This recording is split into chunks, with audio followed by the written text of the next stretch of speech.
Muy buenas tardes a todos. Pues muchas gracias por estar aquí presente el día de hoy. Quiero iniciar dándole las gracias a la doctora Adriana, que como dijo Elizabeth, ella me ayudó con la presentación, me estuvo asesorando y tiene la palabra durante pues toda la exposición para dar sus aportes y comentarios. Igualmente al final, obviamente tendremos una sesión de preguntas por si queda alguna duda o cualquier cosa que quieran comentar. Entonces voy a comenzar de una vez. El acné pues es una enfermedad amplia, ¿cierto? Vamos a tratar de abordarla en su totalidad.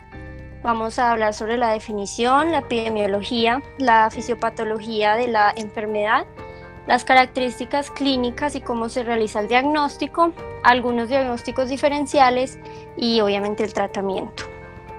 Entonces vamos a comenzar por la definición.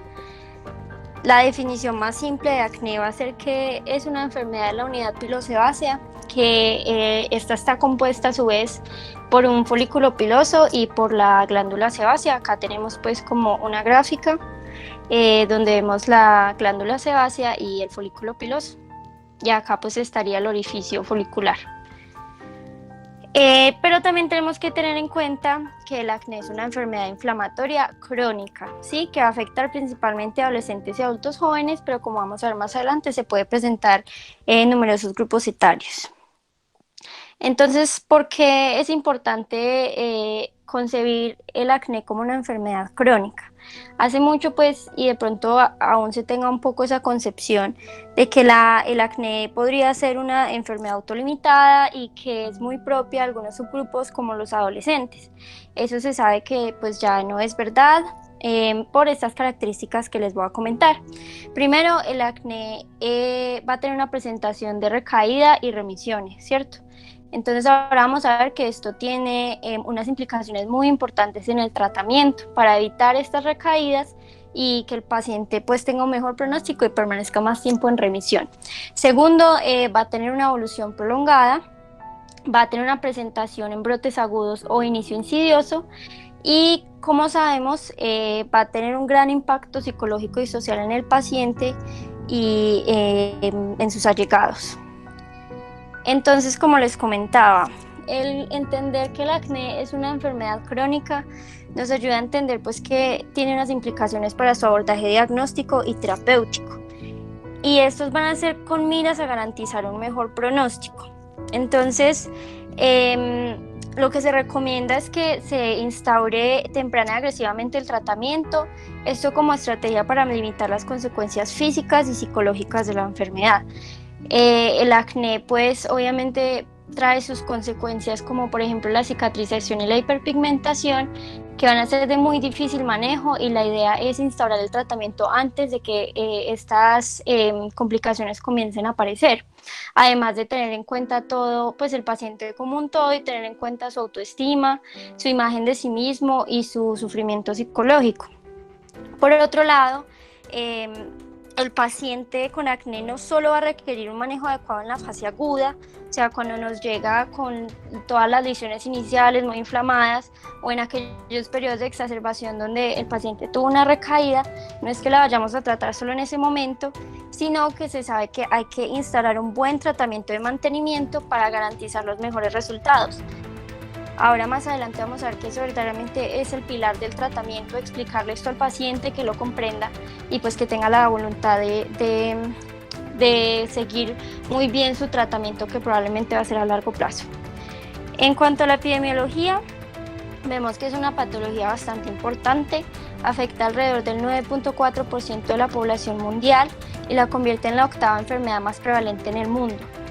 Se dice que alrededor del 80 y 90% de la población menor de 21 años ha estado expuesta a esta enfermedad y que después de los 21 años hasta el 12% de mujeres de 25 años sufren de acné facial.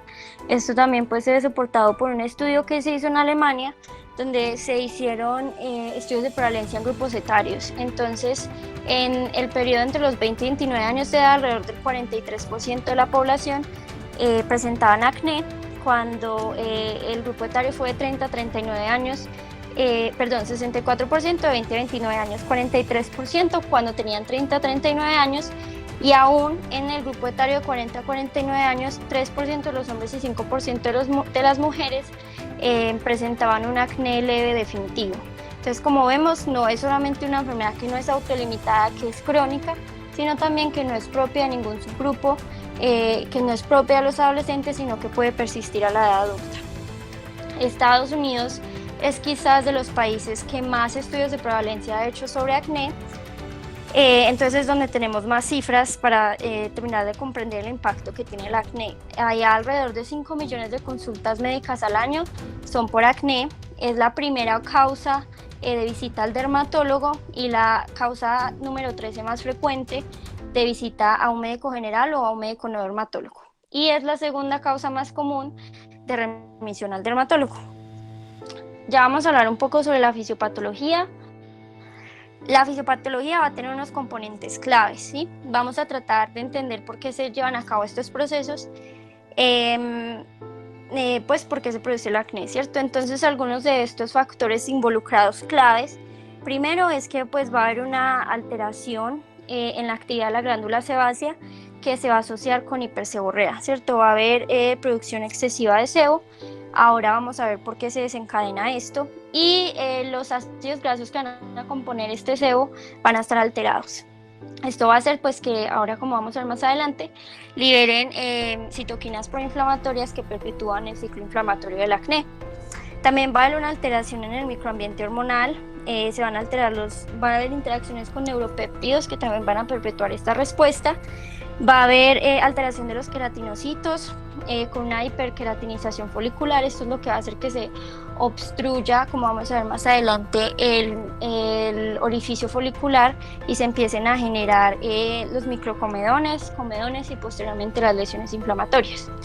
Y también va a haber una alteración tanto de la inmunidad innata como adaptativa.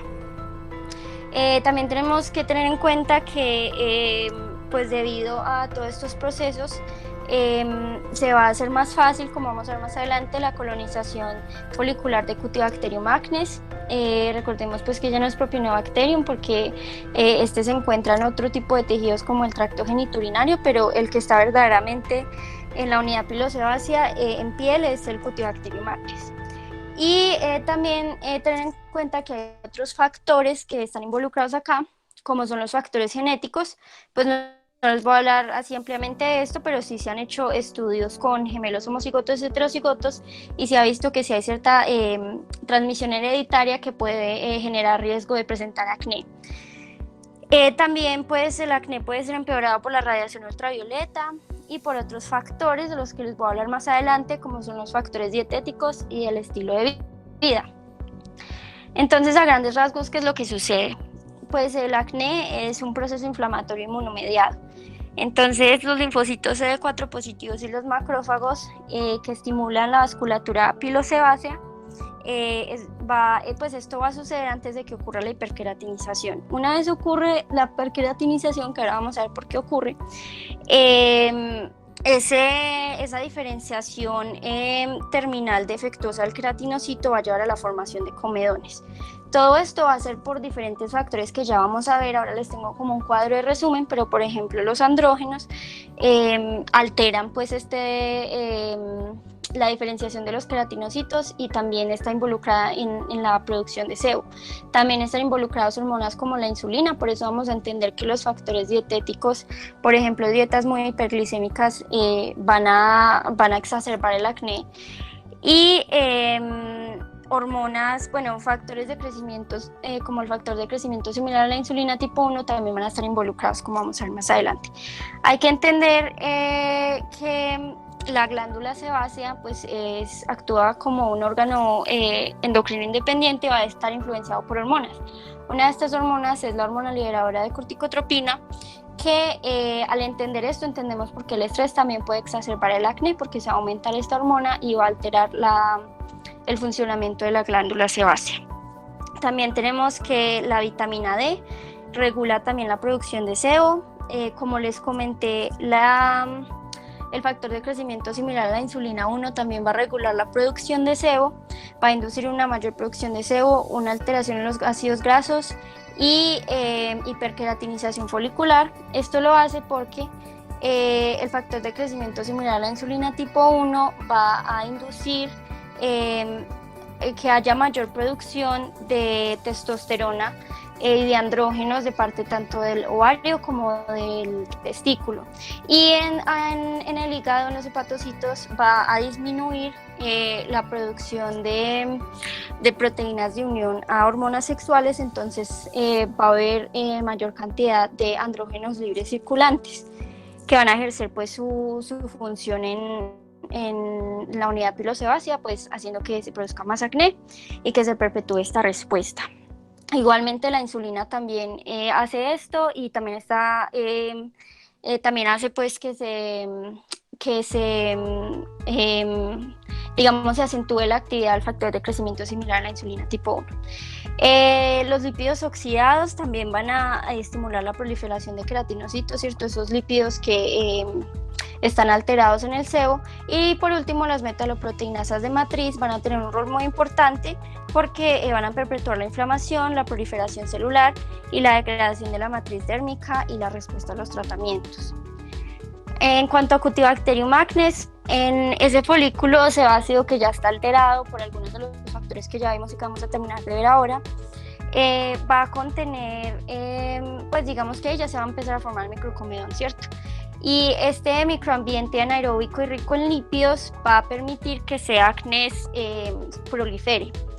C-acnes a su vez va a hacer que se aumente la lipogénesis directamente, pero él va a colonizar, C-acnes coloniza y asincrónicamente se inicia la lipogénesis. Entonces esto tiene repercusión en el tratamiento, tiene implicaciones en el tratamiento, porque cuando iniciamos, por ejemplo, isotretinoína oral, como C-acnes va a estar constantemente colonizando folículos nuevos, entonces, y como la respuesta de el estímulo de la lipogénesis es asincrónica, entonces se pueden requerir más ciclos para verdaderamente obtener una respuesta.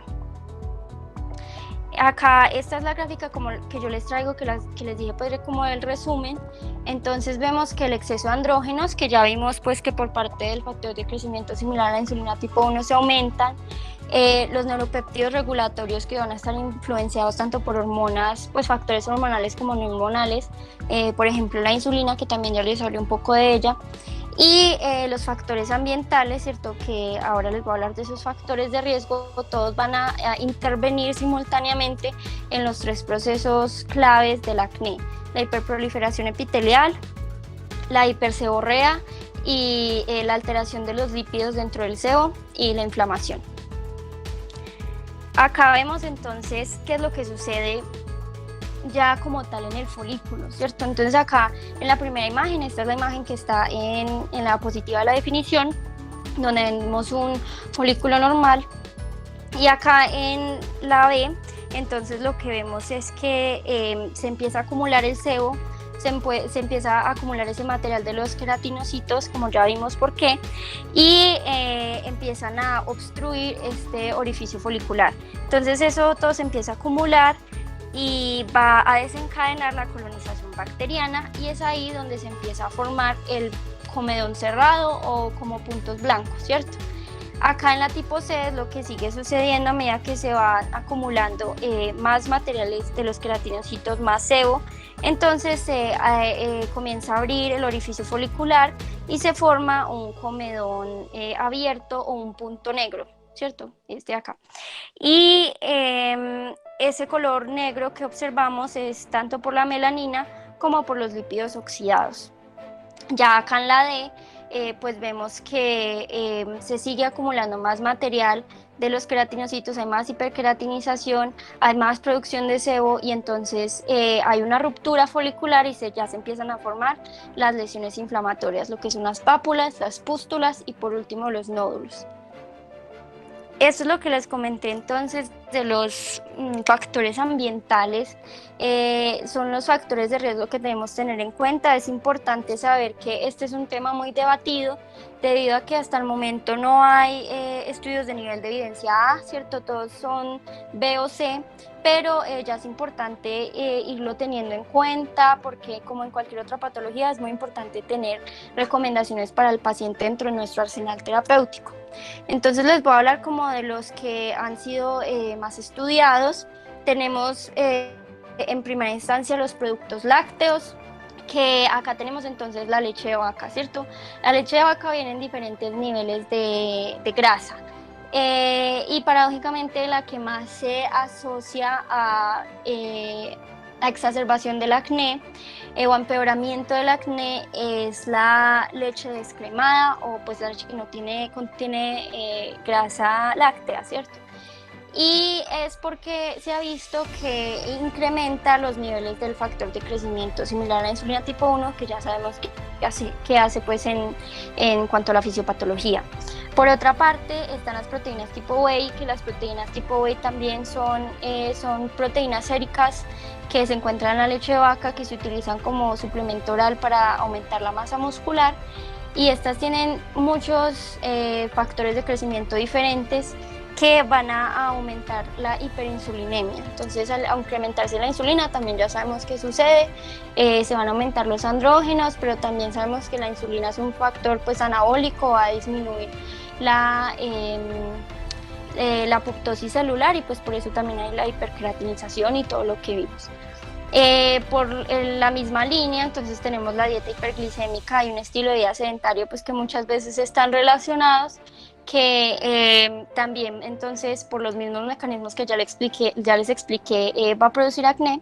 El alcohol en hombres se ha visto que tanto el consumo agudo como el consumo habitual de alcohol aumenta los niveles de testosterona. Entonces por eso se ha visto que tiene su efecto en el acné. En cuanto al café y al té, este pues todavía no se ha demostrado una relación clara con el acné. En cuanto al chocolate es más también porque es un alimento hiperglicémico y por las presentaciones, como por ejemplo las presentaciones de chocolate en barras que se hace también con productos lácteos. En cuanto a la sal, todavía no hay como una definición fisiopatológica de por qué la sal puede empeorar el acné, pero es porque se han establecido relaciones en que los pacientes con acné pues consumen comida más salada que los pacientes que no tienen acné. Ya entonces vamos a hablar sobre las características clínicas y diagnósticas del acné. En primera instancia vamos a hablar sobre la distribución, cómo se distribuye el acné. El acné se va a distribuir en las áreas con mayor densidad de unidades pilosebáceas. Estas van a ser rostro, cuello, pecho, hombros y espalda. Entonces, si vemos lesiones acneiformes, que vamos a ver cuáles son. Otros sitios corporales, de esto también nos debe hacer en diagnósticos diferenciales, como vamos a ver más adelante, porque esta es verdaderamente la distribución que va a adquirir el acné. En cuanto a los principales hallazgos, que es lo que vamos a ver en un paciente con acné, primero, debido a la hipersebo, la piel puede ver con exceso de sebo, van a haber lesiones no inflamatorias, es decir, comedones abiertos y cerrados, como vamos a ver ahora. Esta es la lesión primaria, la que va a estar en todos los estadios y la que verdaderamente nos va a ayudar clínicamente a distinguir de otras patologías en los diagnósticos diferenciales. Y lesiones inflamatorias tipo pápulas, pústulas y nódulos. Entonces, ¿cómo realizamos el diagnóstico? Entendiendo que el acné es una dermatosis crónica que se localiza en rostro o que se disemina a rostro, a pecho y a espalda. Como les dije, está constituida por una lesión primaria tipo comedón. Esto es siempre lo que debemos buscar en un paciente que nos llegue con sospecha de acné para diferenciarlo, como ya les dije, y se acompaña de lesiones inflamatorias tipo pápulas, pústulas y nódulos. Acá entonces les traje algunas imágenes, es que el curso, bueno, ya está funcionando acá.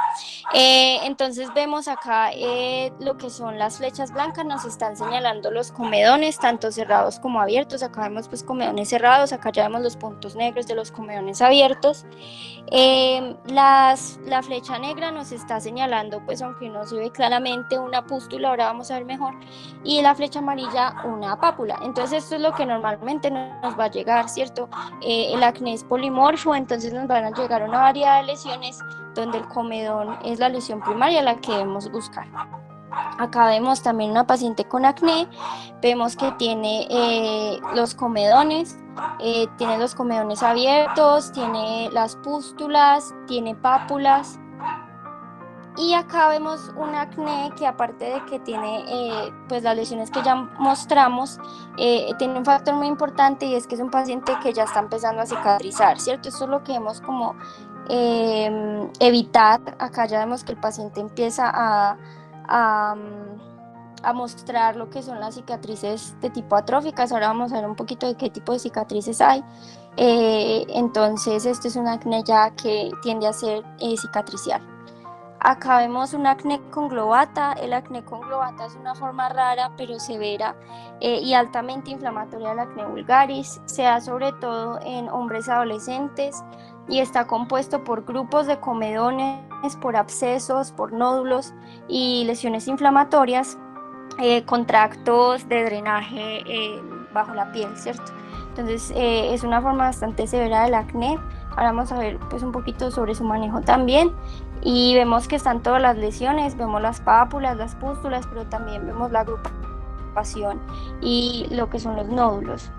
Acá vemos entonces la otra localización del acné, un acné en la espalda. Vemos que están todas las lesiones que ya hemos mencionado, vemos los comedones, vemos las pápulas y algunas pústulas. Y acá vemos en lo que se vería pues sobre el pecho en un paciente. Es un paciente que también tiene lesiones inflamatorias y también tiene comedones, tal vez se haya manipulado un poco. Entonces, como les comenté, el acné, pues el diagnóstico es muy clínico y pues se puede clasificar de diversas maneras, que ya vamos a ver. Una de ellas es de acuerdo a la severidad, también de acuerdo a la edad.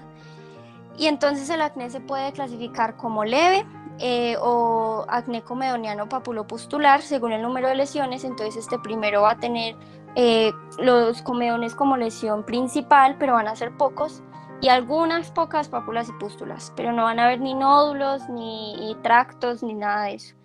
El moderado ya va a ser un acné papulopustular o un acné nodular, donde ya van a haber mayor cantidad de comedones, mayor cantidad de pápulas y pústulas y unos pocos nódulos.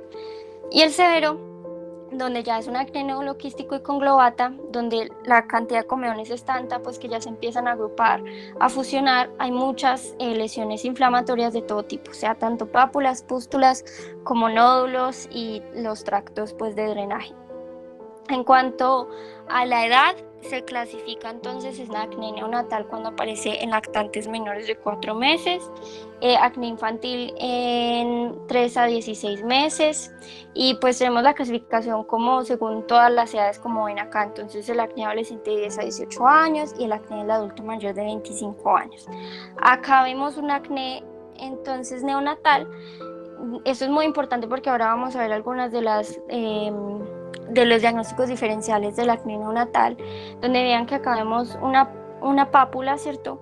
Pero también están los comedones, o sea, a pesar de que es un neonato, también vemos los comedones abiertos. Pues acá vemos algunos comedones abiertos, los puntos negros, y también vemos los comedones cerrados. Otras clasificaciones, estas se utilizan más como en estudios de investigación, pero ahora vamos a ver que esta de la FDA, la IGA, nos puede servir mucho para la clínica. Entonces ahora les mostraré fotos, pero pues es para que sepan que hay muchos tipos de clasificaciones del acné, que se utiliza con conteo de lesiones, de los diferentes tipos de lesiones, y también por métodos fotográficos. Entonces se le toma la fotografía al paciente y se hace la comparación con un estándar para poder clasificarlo. Esta es la clasificación del IGA, la que les dije pues que también puede servir para la clínica, como parecida a la que ya vimos de severidad, donde el grado 0 es una paciente que no tiene ningún tipo, que no tiene ningún tipo de lesiones. El grado 1 es una paciente que solamente va a tener lesiones de tipo comedonianas, pero no van a haber lesiones inflamatorias. En la tipo 2 ya van a haber algunas lesiones inflamatorias, pero no hay lesiones nodulares. En el tipo 3, que ya va a ser una severidad moderada, van a haber muchas lesiones no inflamatorias y pueden haber algunas lesiones inflamatorias, pero no más que una lesión nodular. Y en la cuarta sí va a ser severa, van a haber muchas lesiones no inflamatorias, inflamatorias de todo tipo, pero no van a haber tantos nódulos. Y acá no está el grado 5, pero sí se describe, donde ya es un acné nódulo quístico, ya es un acné donde van a predominar también los nódulos. Entonces los diagnósticos diferenciales del acné son muchos. Vamos a ver,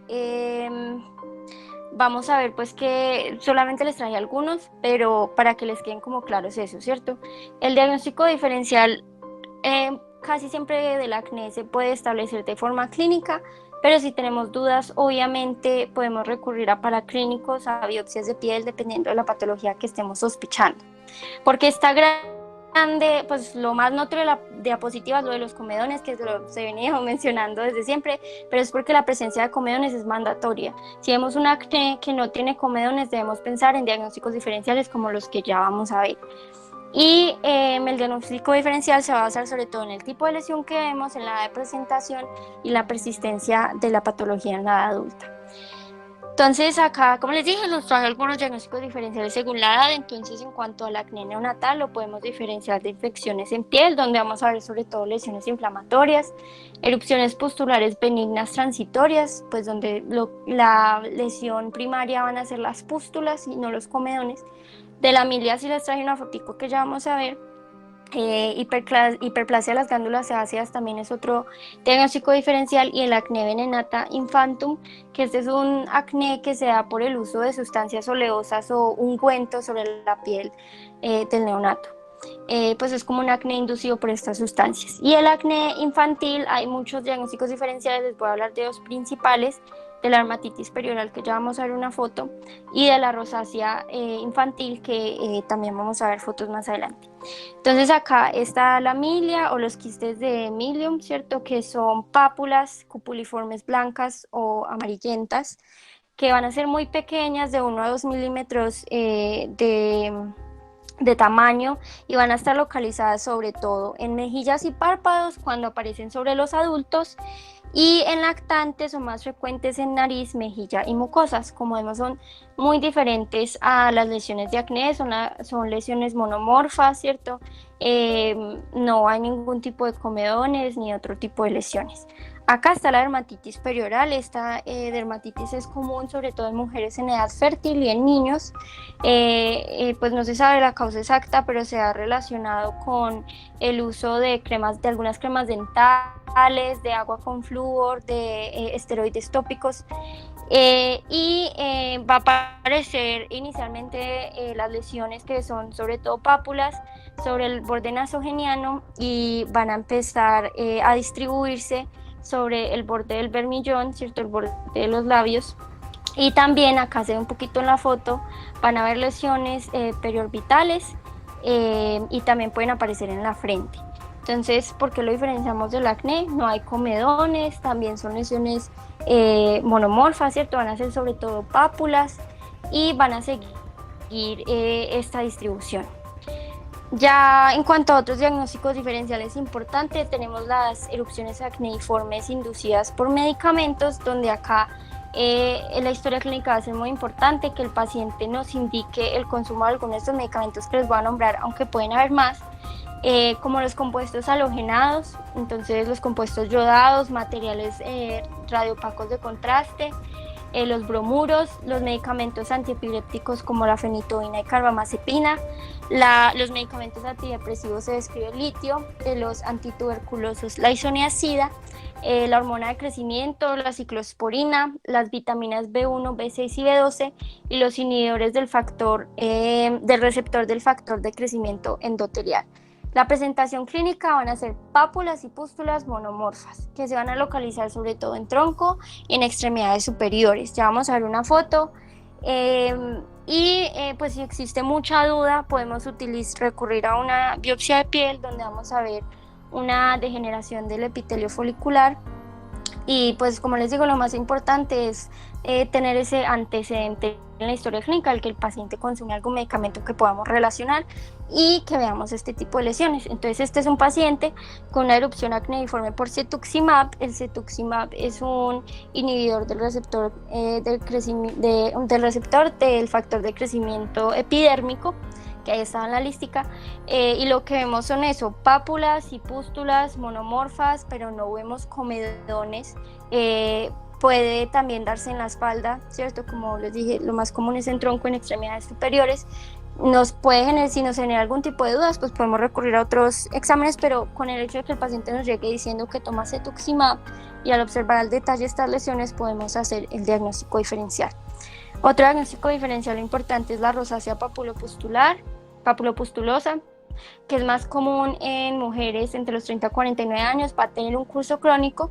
No van a haber comedones, va a haber sobre todo un eritema, ¿cierto? Un eritema centrofacial y pueden haber lesiones inflamatorias tipo pápulas y pústulas y el diagnóstico va a ser sobre todo clínico al igual que el acné.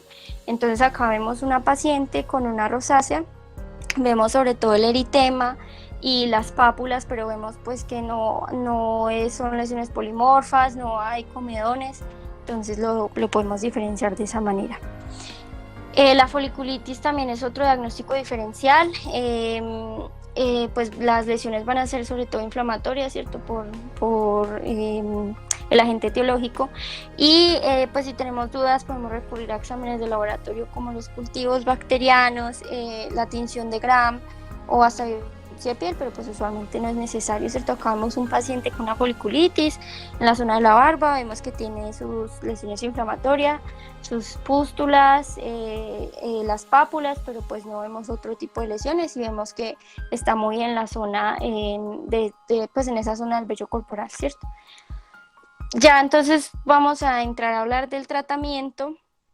Como les mencioné desde el principio, el acné es una enfermedad crónica que va a requerir mucho compromiso y voluntad tanto de parte del paciente como de su familia.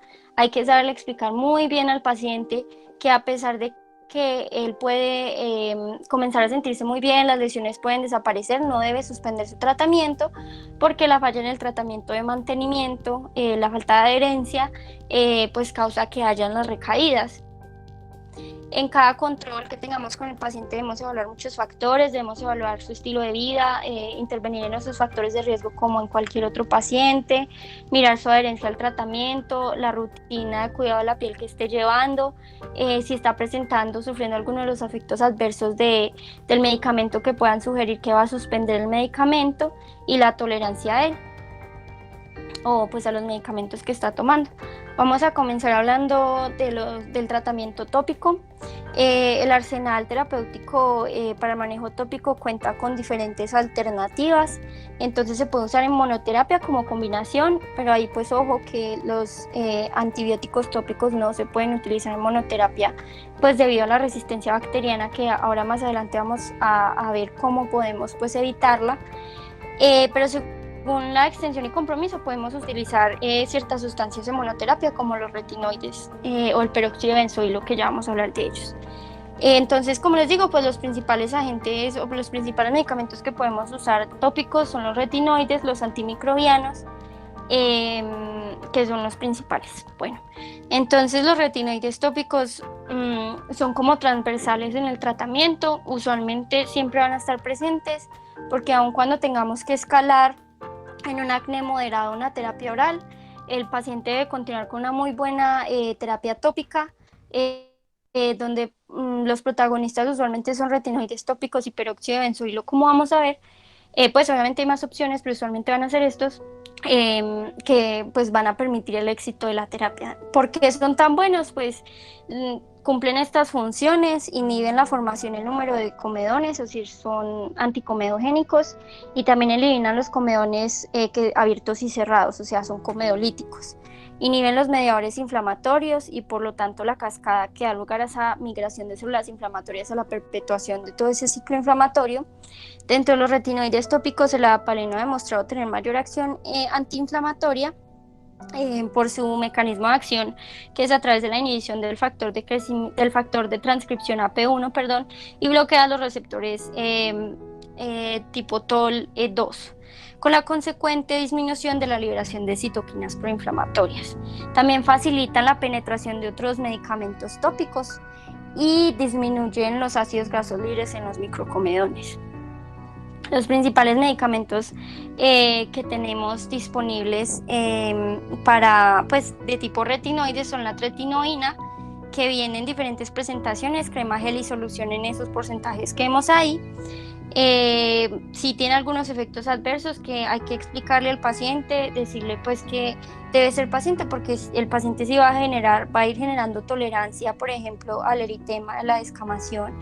Entonces, pues que no lo abandone inmediatamente, porque estos efectos adversos pueden ser comunes. También puede generar fotosensibilización, pues por eso es importante el uso del protector solar, que se aplique estos medicamentos de noche, y puede inducir acné pustuloso al inicio del tratamiento.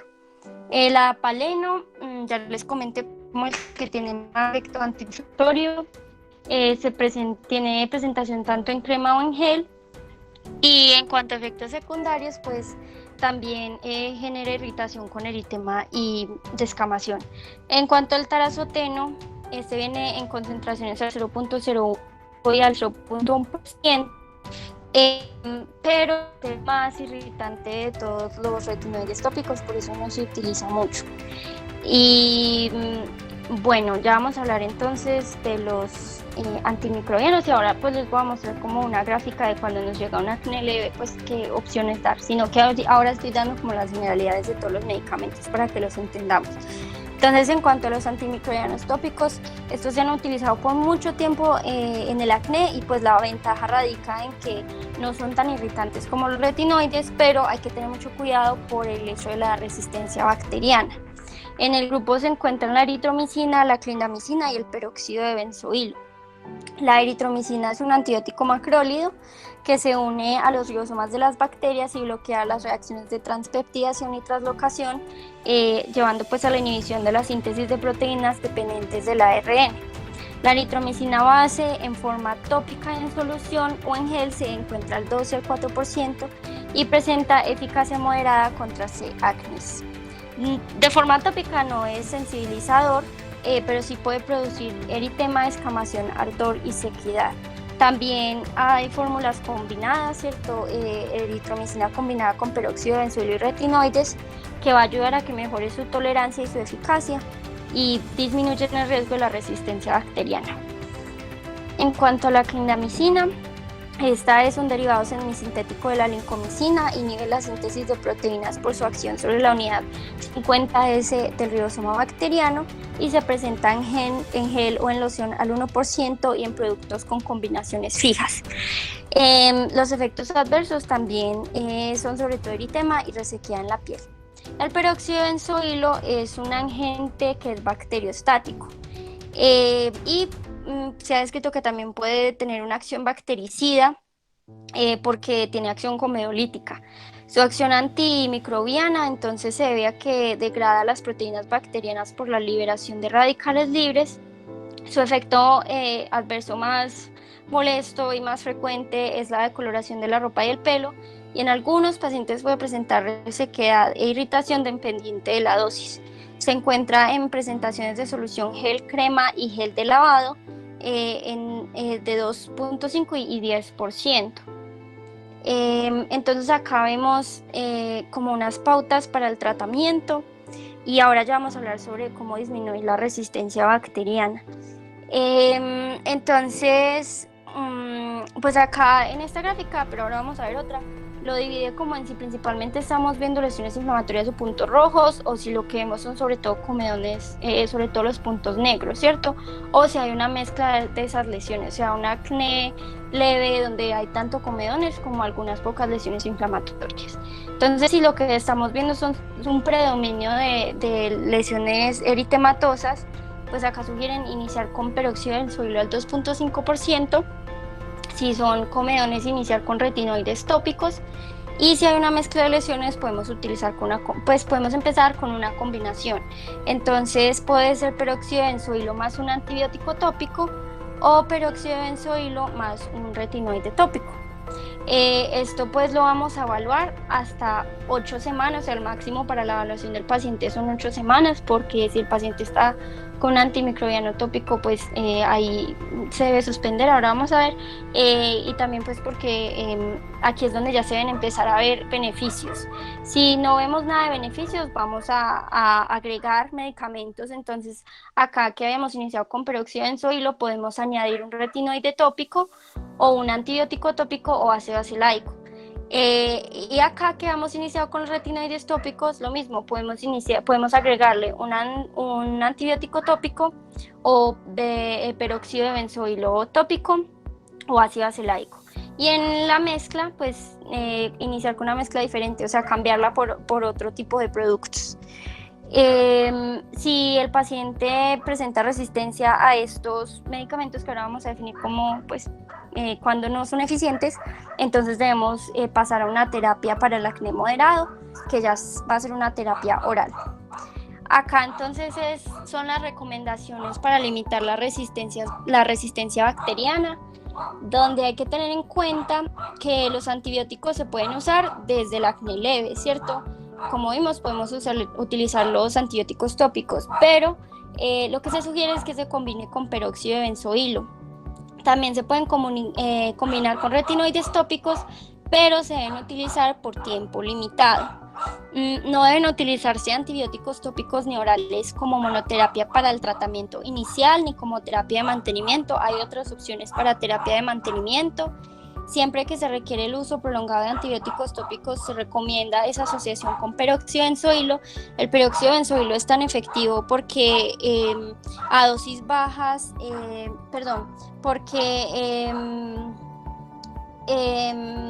porque él va a ser muy eficiente contra C-acnes y hay que tener en cuenta que la formulación es simultánea a los productos contengan peróxido de benzoilo o utilizarlo en forma de limpiador. También pues hay una sugerencia que se puede utilizar el peróxido de benzoilo por periodos de 7 días entre ciclos de tratamiento con antibióticos, también para evitar esa resistencia bacteriana. Se ha dicho pues que los antibióticos, ahora pues que ya vamos a pasar a los orales, también para decirlo acá de una vez, los antibióticos orales no se deben dar por cursos menores de 8 semanas ni mayores a 12 semanas, porque eso es lo que induce la resistencia bacteriana, y no se pueden utilizar en dosis muy bajas porque van a inducir la resistencia bacteriana de nuevo en bacterias comensales alrededor de las lesiones. Cuando hay mayor riesgo de que haya resistencia bacteriana, pues ya lo dijimos en cuanto a la temporalidad, tratamientos que sean mayores de 12 semanas.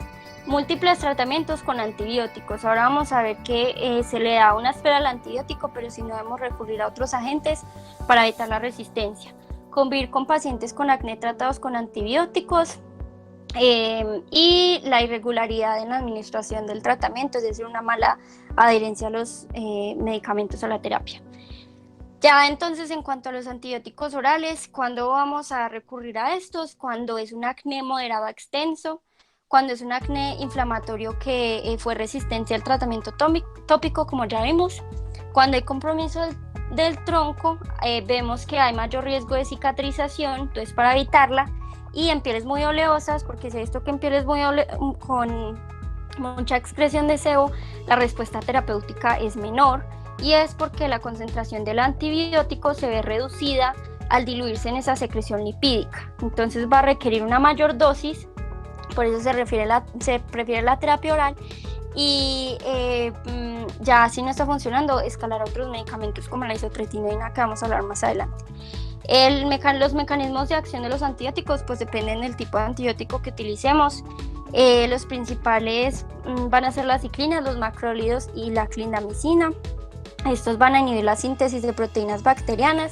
El trimetoprim sulfametoxazol, que es una tercera línea de la que les voy a comentar un poco, interviene con el metabolismo de los folatos de las bacterias, y las quinolonas van a inhibir la girasa del ADN. ¿Qué consideraciones debemos tener? Pues que la elección de qué tipo de antibiótico va a depender de la preferencia del estado del paciente.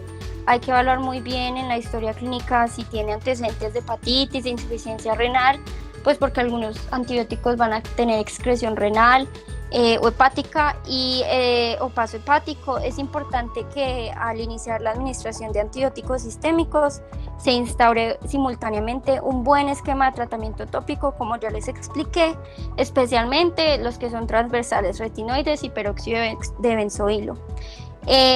No es que a todos los pacientes que le vayamos a instaurar antibióticos hayan que hacerles exámenes previos, pero pues dependiendo del antibiótico que queramos usar, sí hay que tener ciertos cuidados, sobre todo con antibióticos como el trimethoprim-sulfa, que ahora vamos a ver que tiene unos efectos adversos hematológicos y se debe evitar en pacientes, por ejemplo, con deficiencia de folatos o con hematopoiesis megaloblástica. A las 6 u 8 semanas, como les estuve comentando, se debe evaluar al paciente máximo 12 semanas para determinar el grado de satisfacción del paciente, la tolerabilidad y los efectos secundarios. Entonces, dentro del primer tipo de antibióticos tenemos las ciclinas. Estas se usan como primera línea de los antibióticos orales para el manejo del acné papulopustuloso moderado extenso. Hay tetraciclinas de primera y segunda generación. Dentro de las de primera generación tenemos la aminociclina y la doxiciclina, y dentro de las de segunda generación la limeciclina. Todas estas tres, tanto la aminociclina como la doxi y la limeciclina, son muy cómodas porque su dosificación es una vez al día y tiene menores efectos gastrointestinales. Está contraindicado en niños menores de 12 años porque inhiben el crecimiento esquelético y la alteración de los dientes en formación, y en mujeres embarazadas por el riesgo de tetarogenicidad. Entonces esto es algo a tener en cuenta. Acá están entonces las dosis y los principales efectos adversos. La doxiciclina se da en una dosis de 100 miligramos al día. Debe darse con comida y suficiente agua para evitar los efectos gastrointestinales indeseables, y los efectos adversos van a ser sobre todo de tipo gastrointestinal. Se ha asociado a esofagitis erosiva, a fotosensibilización, puede haber fotonicolisis, y se han reportado algunos casos de DRES. La aminociclina, en cuanto a la aminociclina, esta se da también a dosis de 100 miligramos al día, pero pues esta es una alternativa terapéutica que no se utiliza mucho porque aunque los efectos secundarios graves son raros, pueden presentarse.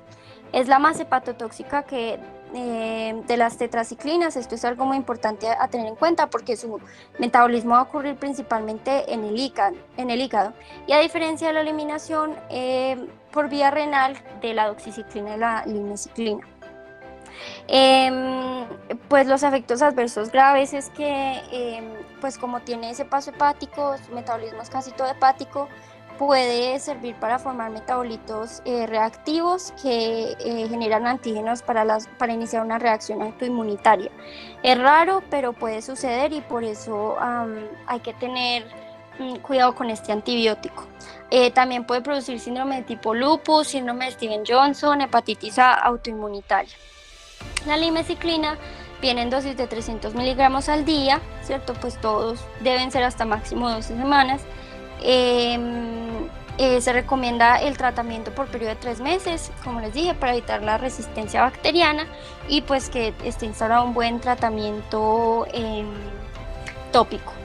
Está contraindicada en pacientes con hipersensibilidad a las tetraciclinas debido a su excreción renal. También se debe evitar en casos de insuficiencia renal, así como en otros trastornos renales o hepáticos graves.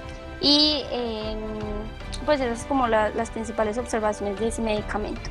Los otros, como les dije, el trimethoprim-sulfa es un medicamento de tercera línea que se va a utilizar sobre todo en casos de acné nódulo quístico, donde no se puede dar isotretinoína oral, o cuando se ha probado que hay falla terapéutica con los otros antibióticos. En cuanto a los efectos indeseables del antibiótico, pues son varios. Se ha asociado a reacciones cutáneas graves como la necrólisis epidérmica tóxica, como el síndrome de Steven-Johnson. Y también puede producir reacciones hematológicas, por eso tenemos que tener en cuenta qué paciente se lo vamos a dar. La asociación de 160 miligramos de trimethoprim con 800 de sulfametoxazol es la dosis para el acné, y se recomienda una dosis de 2 tabletas al día. Cuanto a la Dapsona, sus indicaciones son sobre todo el acné nódulo quístico y el acné fulminans, que no se pueda tampoco tratar con la isotretinoína. La dosis van a ser 100 miligramos día durante 3 meses y se debe evitar tanto en recién nacidos como en mujeres embarazadas por la posibilidad de producir anemia y hemólisis en los pacientes con deficiencia de glucosa 6-fosfato deshidrogenasa.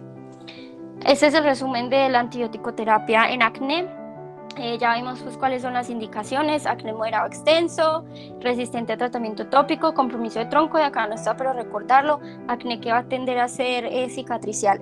Siempre hay que ir instaurando una terapia más agresiva para evitar esas consecuencias que verdaderamente van a perjudicar mucho al paciente. Para evitar la resistencia, ya vimos, combinar con un retinoide tópico cuando pues tener una buena terapia tópica cuando se decida iniciar un tratamiento antibiótico. No usar antibióticos orales por menos de 8 semanas ni mayores de 12 semanas, asociar el peróxido de benzoilo, no usar antibióticos orales como monoterapia y no utilizar los antibióticos orales como terapia de mantenimiento. Ya vamos a ver las opciones para la terapia de mantenimiento.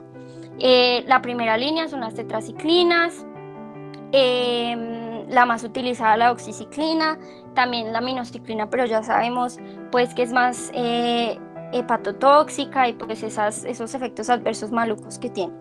Que las tetraciclinas pues van a estar contraindicadas en niños menores de 12 años, mujeres embarazadas, en pacientes que no puedan recibir tetraciclina, la eritromicina, se vendría siendo la segunda línea, y en pacientes que han fallado con eso pues podemos recurrir al trimethoprim sulfa si no hay otras opciones como las que les voy a terminar de mencionar. Y también tener en cuenta el uso de Dapsona para esos casos también severos. Ya vamos a hablar entonces de la terapia hormonal. La terapia hormonal se va a utilizar en las mujeres, no solamente en mujeres que tengan signos de hiperandrogenismo, que ya les voy a hablar rápidamente sobre las consideraciones en ese subgrupo especial de mujeres, pero también puede ser en mujeres que tengan niveles de andrógenos normales, pero pues que tengan deseos anticonceptivos, no quieran tener hijos por el momento. Es una muy buena opción también como terapia de mantenimiento en mujeres, como vamos a ver más adelante. Pues la recomendación estrella son aquellas mujeres con síndrome SAHA, o sea, que tengan seborrea, acné, hirsutismo, alopecia, el síndrome de ovario poliquístico del que ya vamos a hablar. Y este va a requerir más tiempo pues, para evaluar como los resultados, pero es una buena alternativa de primera línea en mujeres para no tener que recurrir a los antibióticos. Obviamente hay que individualizar, pero es una buena opción para las mujeres porque son buenos y pues como actúan en la fisiopatología, los estrógenos a nivel de la glándula sebácea pues van a inhibir la producción excesiva de sebo y la formación de andrógenos. Se deben evitar los anticonceptivos solo de progestágenos porque estos antes exacerban el acné, entonces pues debe ser la combinación de estrógeno más progestágeno. Y también tenemos la espironolactona como otra alternativa, donde la dosis usual va a ser de 50 a 100 miligramos al día, pero puede usarse hasta dosis de 200 miligramos. La tolerabilidad a largo plazo con la espironolactona también es muy buena, pero cuando se usan mujeres de mayor edad, sí hay que, o en dosis más altas, pues cuando alcanzamos los 200, por ejemplo, debe hacerse control con electrolitos séricos. Entonces acá vamos a hablar rápidamente del síndrome de ovario poliquístico, porque cuando nos llega una paciente con queja de acné, pero le vemos clínicamente signos de hiperandrogenismo, como por ejemplo el hirsutismo, que nos diga que tenga irregularidades menstruales, esta es una paciente que no solamente le vamos a instaurar su terapia inicial para el acné, sino que le vamos a tener que solicitar para clínico, ¿cierto? Sabemos que el diagnóstico del síndrome de ovario poliquístico requiere de 2 de 3, exceso de andrógenos, disfunción ovulatoria o ovarios poliquísticos. El exceso de andrógenos mandándole un panel hormonal, que acá pues les muestro como los principales exámenes que habría que mandarle, una ecografía para objetivizar lo de los ovarios poliquísticos y pues que nos refiera a que tenga irregularidades menstruales. El tratamiento en estas mujeres, pues aparte de los anticonceptivos orales, son mujeres en los que también hay que intervenirle mucho los cambios en el estilo de vida. Eso va a ser como el pilar del tratamiento y ya entonces dependiendo de qué síntomas presente, pues va la terapia. Entonces mujeres que por ejemplo tengan alteraciones metabólicas, pues la metformina se utiliza. En las que tienen predominio de hirsutismo y de acné, utilizamos tanto los anticonceptivos orales o la espironolactona como las medidas cosméticas, y para las irregularidades menstruales también sirven los anticonceptivos orales combinados. Entonces acá tenemos también las pautas para el acné moderado. Si es una mujer o adolescentes hombres y mujeres que no requieran o no quieran la anticoncepción, en la que esté contraindicada o lo que sea, vamos a iniciar con terapia tópica inicialmente. Si esta falla, pues vamos a recurrir a los antibióticos orales, pero si es una mujer que desea terapia anticonceptiva o es una mujer con esas particularidades que ya vimos, entonces le vamos a iniciar la terapia anticonceptiva. Si falla, pues podemos entonces recurrir a los antibióticos tópicos y de ahí ir escalando. Entonces ya acabamos de hablar sobre la terapia de mantenimiento. La terapia de mantenimiento es la que se da cuando ya se ha alcanzado la mejoría y debe instaurarse por 6 a 12 meses. El medicamento de elección va a ser el que tenga como objetivo terapéutico los microcomedones, que es la lesión inicial del acné. Por esto, y como ya vimos, el efecto queratolítico de los retinoides tópicos en monoterapia o combinados, bien sea pues combinados con peróxido de benzoilo cuando el acné es inflamatorio, va a ser adecuada en la terapia de mantenimiento. El adapaleno pues es también mejor tolerado porque como vimos tiene como menos efectos irritantes locales y tiene más poder antiinflamatorio, pero pues podemos utilizar cualquiera de las opciones que vimos. Y en mujeres, pues tener en cuenta la opción de los anovulatorios con antiandrógenos, como también terapia de mantenimiento posible para el acné. Ya casi acabamos, vamos a hablar rápidamente de la isotretinoína oral. Este es un retinoide oral que se utiliza para unas indicaciones muy precisas porque es un medicamento pues que tiene sus particularidades y que hay que utilizar con bastante cuidado. Se utiliza en acné extenso, que como se considera acné extenso es el que tiene presentación noduloquística o conglobata. Pero pues la gravedad también se puede determinar por la extensión, el sitio afectado y la cantidad de lesiones, que sea un paciente también que nos está cicatrizando. La afectación psicológica es algo también muy importante a tener en cuenta. Y la otra consideración, pues como para otra indicación para utilizarla es la falla terapéutica, que esta solo la debemos considerar cuando ya lleva 6 meses de tratamiento de diferentes líneas y en casos de moderados a extensos que pues no ha mejorado. Las dosis y el esquema, pues consenso es que se inicie con una dosis baja de 0.5 miligramos kilogramos al día y se vaya incrementando en forma progresiva según la tolerabilidad del paciente hasta llegar a una dosis diaria de 1 miligramo por kilogramo día por un lapso de 16 a 20 semanas de tratamiento. Y lo que se quiere lograr es que pues lo que se espera es que se lleguen a dosis totales de 120 a 150 miligramos por kilogramos. Con esto se van a reducir los riesgos de recaídas, que las recaídas van a ir aumentando a nivel que pasa el tiempo de suspensión del medicamento. Entonces al año puede alcanzar un 10%. Pero a los 5 años ya subió hasta un 40 o un 60%. Y hay unos pacientes que vamos a saber que tienen más riesgo de recaída, son pacientes que tienen lesiones extensas en troncos, que el inicio del acné fue antes de los 20 años y que requirieron previamente otros ciclos con isotretinoína oral. Va a tener bastantes efectos adversos de diferentes tipos. Van a haber efectos adversos mucocutáneos como la cerosis de la piel, especialmente en palmas y plantas. Puede presentarse dermatitis por retinoides que se componen de eritema y descamación generalizada. También pueden haber alteraciones oculares como lo son la opacidad corneal, la miopía y las cataratas, y se han reportado efectos psiquiátricos.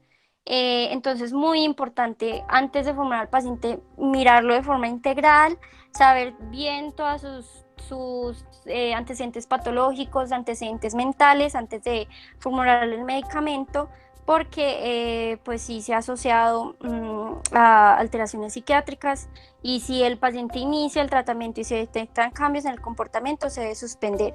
También tener en cuenta que es un potente teratógeno, por eso la anticoncepción es vital en las mujeres en edad fértil. Es muy importante, son mujeres que no solamente tienen que estar con anticoncepción hormonal, sino que se debe indicar también el uso de método de barrera para disminuir casi que a cero la posibilidad de un embarazo. Debe instaurarse la anticoncepción al menos un mes antes de iniciar el tratamiento, y se debe mantener hasta un mes después de la suspensión o terminación del tratamiento. La primera dosis de isotretinoína debe administrarse el primer día de la menstruación, y no se puede iniciar isotretinoína oral sin haber obtenido una prueba de embarazo negativa y otros paraclínicos que ya vamos a ver. Bueno, estas recomendaciones de acá son como lo que ya les mencioné, y a estos pacientes hay que hacerle un seguimiento juicioso. Se debe realizar antes de iniciar el tratamiento y repetirse a las 4 y 8 semanas de un perfil lipídico. Si es normal, se repite a las 4 semanas, a las 8 semanas, y si ya a las 8 semanas fue normal, se continúa hablando cada 3 meses. Si el colesterol se eleva o se elevan los triglicéridos, pero menos de 300 para el colesterol y menos de 400 para los triglicéridos, se debe indicar medidas del estilo de vida, dieta y ejercicio, y si no hay mejoría se pueden indicar hipolipemia oral. Pero si se eleva por encima de estos niveles, se debe suspender el tratamiento. Las pruebas de función hepática es como lo mismo que el perfil lipídico en cuanto a temporalidad. Se inician antes de iniciar el tratamiento a las 4 y 8 semanas. Si sale normal cada 3 meses. Si hay elevaciones superiores a 2 veces los valores normales de las enzimas, debe suspenderse el tratamiento.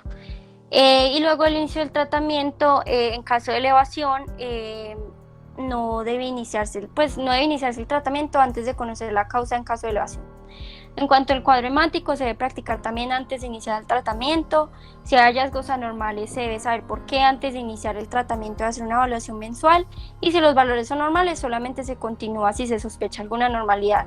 Es decir, que antes de nosotros considerar una isotretinoína oral, debemos saber mucho del paciente, ser muy cuidadosos y tener prueba de embarazo negativa, perfil lipídico, pruebas de función hepática y cuadro hemático.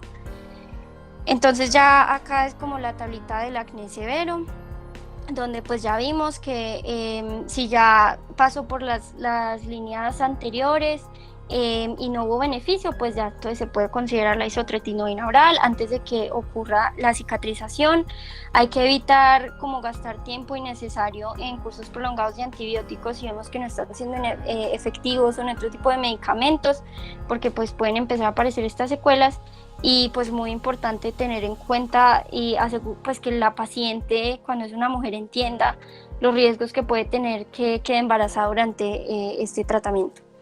Acá entonces esta es la tabla de las guías americanas, es básicamente lo mismo que ya les he comentado para los diferentes estadios, donde vamos a utilizar esa terapia tópica desde el inicio, que va a ser transversal a lo largo de los tratamientos, las diferentes opciones, donde acá en la moderada pues ya sabemos que pueden ser los antibióticos con la combinación de la terapia tópica, o los anticonceptivos orales o la espironolactona si es una mujer, y pues la isotretinoína en los severos.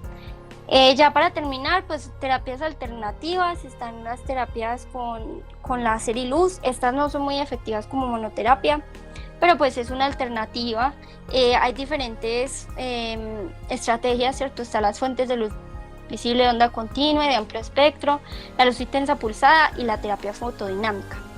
Estas funcionan porque inhiben acnes y pues a largo plazo terminan con un daño térmico de las glándulas sebáceas. Ese es como el efecto que produce. ¿Cómo funciona la terapia fotodinámica? Pues sirve porque, bueno, lo que se produce es que se aplica un agente fotosensibilizante seguido por la exposición a algún tipo de luz o láser, sea luz intensa pulsada o no pulsada, luz roja o luz azul. y los diferentes tipos de los ácidos, por ejemplo el ácido aminoleucínico. Se dice que se prefiere el ácido aminoleucínico seguido de la luz roja porque va a penetrar más profundo en piel. Y los efectos adversos pues no son muchos, pero pues puede producir algo de dolor, eritema, y en pacientes de fototipos más oscuros tener en cuenta los cambios pigmentarios. En cuanto a las cicatrices, esto es lo último, hay dos tipos principales de cicatrices en acné. Pueden ser hipertróficas o queloides, o cicatrices por pérdida de tejido, que serían las atróficas, que estas a su vez pueden ser en picahielo o en forma de V, en forma de M o en forma de U. Pues ya sabemos que las cicatrices de queloides son más comunes en fototipos más oscuros, y ya las diferentes terapias para tratar de mejorar estas van a depender si nos vamos a concentrar en pocas cicatrices y hacer un tratamiento individualizado o tratamientos más generales. Por ejemplo, los peelings de mediana profundidad o peelings profundos serían para regiones que tienen mayor cicatrización. Mientras que el relleno dérmico y subcutáneo, por ejemplo, serían para cuando queremos hacer como tratamientos individualizados para cierto tipo de cicatrices. Muchas gracias.